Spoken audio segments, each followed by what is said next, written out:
తిరుమల శ్రీవారి దర్శనానికి రాబోయే 3 నెలల్లో ప్రయాణ ప్రణాళికలు సిద్ధం చేసుకుంటున్న భక్తులకు టీటీడీ ఒక ముఖ్యమైన ప్రకటన విడుదల చేసింది.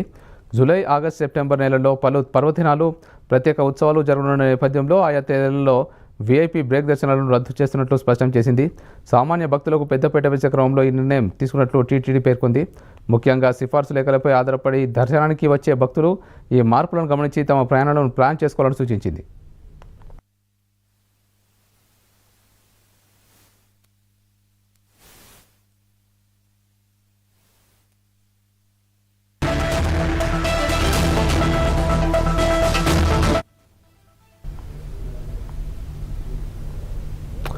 వీఐపీ బ్రేక్ దర్శనాలకు వంతనాయం కలగనుంది. ఇక తిరుమల ఆలయం జరిగే ప్రత్యేక కార్యక్రమాల కారణంగా ఈ నిర్ణయం తీసుకున్నారు.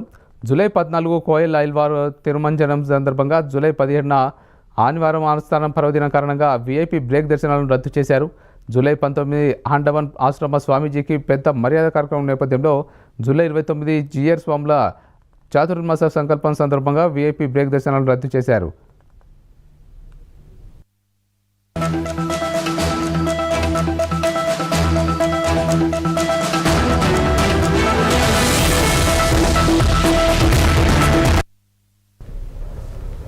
ఆగస్టు నెలలో శ్రీవారి ఆలయంలో పవిత్రోత్సవాలు అత్యంత వైభవంగా జరగనున్నాయి.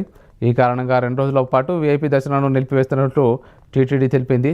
ఆగస్టు 22న పవిత్రోత్సవాలకు అంకురార్పణ సందర్భంగా ఆగస్టు 24న పవిత్రాల సమర్పణ కార్యక్రమం ఉన్నందున వీఐపీ బ్రేక్ దర్శనం ఉండదు.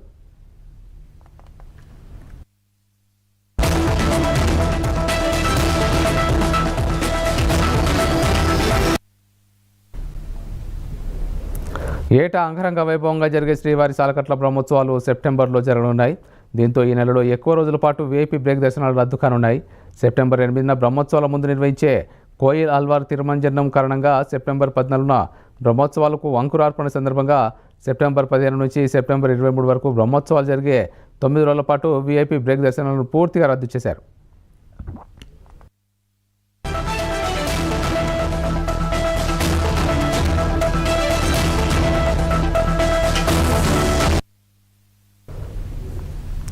వీఐపీ బ్రేక్ దర్శనాలు రద్దు చేసిన తేదీలకు ముందు రోజులలో ఎలాంటి సిఫార్సు లేఖలను స్వీకరించబోమని టీటీడీ తేల్చి చెప్పింది. అయితే ప్రోటోకాల్ పరిధిలోకి వచ్చే అత్యంత ప్రముఖులకు మాత్రమే ఈ నిబంధన నుంచి మినహాయింపు ఉంటుందని పేర్కొంది. పర్వదినాల సమయంలో తిరుమలకు భక్తుల రద్దీ విపరీతంగా పెరిగే అవకాశం ఉన్నందున సామాన్య భక్తుల దర్శనానికి ప్రాధాన్యత ఇచ్చేందుకే ఈ చర్యలు తీసుకున్నట్లు అధికారులు వివరించారు. కావున తిరుమల యాత్రకు సిద్ధమయ్యే భక్తులు తేదీలను జాగ్రత్తగా గమనించి అనవసర ఇబ్బందులు పడకుండా తమ ప్రయాణాన్ని ప్లాన్ చేసుకోవాలని టీటీడీ విజ్ఞప్తి చేసింది.